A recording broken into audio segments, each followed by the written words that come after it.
Welcome back, friends. It's time for another story. Today we're going to read I Love You Like Crazy Cakes by Rose Lewis. Isn't that a sweet little girl? I love you like crazy cakes. Oh, there's a picture. Sweet. Once upon a time in China, there was a baby girl who lived in a big room with lots of other babies. The girls shared cribs with one another and became great friends. And the girls had nannies to take care of them, but each was missing something. A mother. So it's kind of like an orphanage.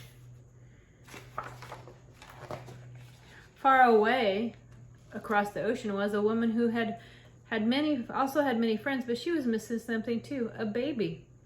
That woman was me. So I wrote a letter to the officials in China, and I asked them if I could adopt one of the babies who lived in the big room. Months later, I received a letter with a picture of a beautiful baby girl, and that was you. The people in China said I could adopt you if I promised to take good care of you, and I promised I would.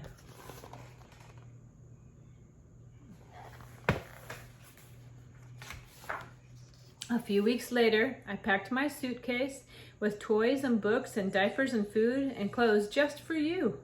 And I boarded a plane for a very long trip to China. There were other families who were also waiting to meet their babies. I was so excited and nervous, I couldn't wait to hold you.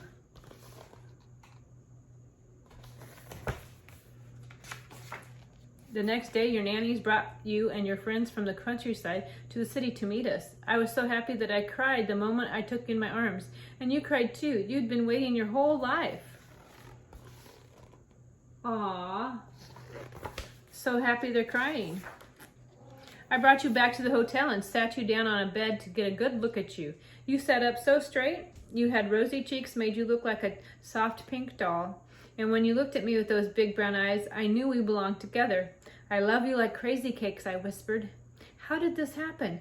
How did someone make this perfect match a world away? Did the Chinese people have a special window into my soul? Aww. The first night I laid you down in your crib and made up with a crisp white linens and new blankets from America. I tucked you in and kissed your little hands and tiny feet 100 times. I was falling in love.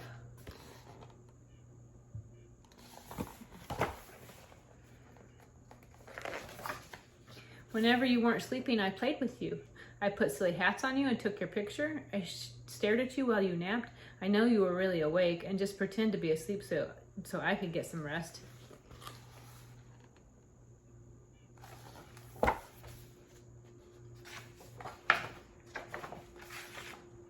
On the long trip home, you stood up in your seat and smiled at the man behind us. You charmed the flight attendants and slept like an angel as we flew through the clouds. It was the end of one amazing journey and the beginning of another.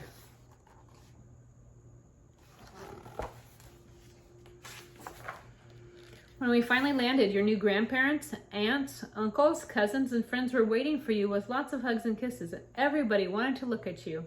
Your smallest cousin gently touched your little hand.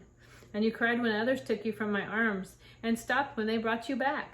You and I had become so close so quickly.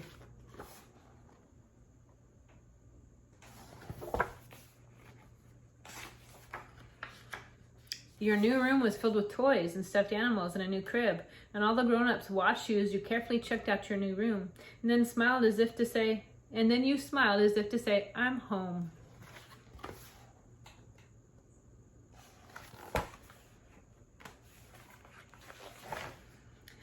Flowers and cards and presents arrived. More and more people came to visit you.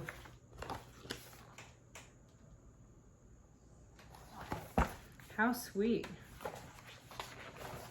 But when they all left, that first day turned to night, and I took you to your room and played a lullaby and rocked you to sleep. Aw, whoops. They both look so happy and content. I held you tightly, kissed you softly, and cried. And the tears were for your Chinese mother who could not keep you. And I wanted her to know that we would always remember her. And I hoped somehow she knew you were safe and happy in the world.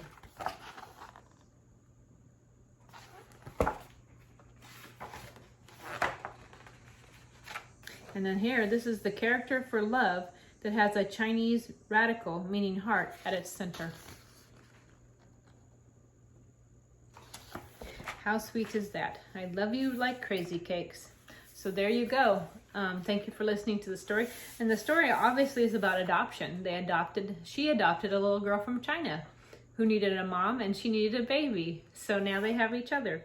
I don't know if you know any people that are adopted, and I know some, and it's a wonderful way to keep love going, is to, when you can't or choose not to have your own babies, and you can go adopt some babies for mamas that can't keep their babies for whatever reason. Then that way you get the family you wanted, and the baby gets the family it needs, and then everybody can share the love and be happy. If you enjoyed my story, I hope you'll come back and listen to more as we start more stories next week. There should be a couple more books of Otis next week. So have a great weekend and have a great day. There goes Lenny.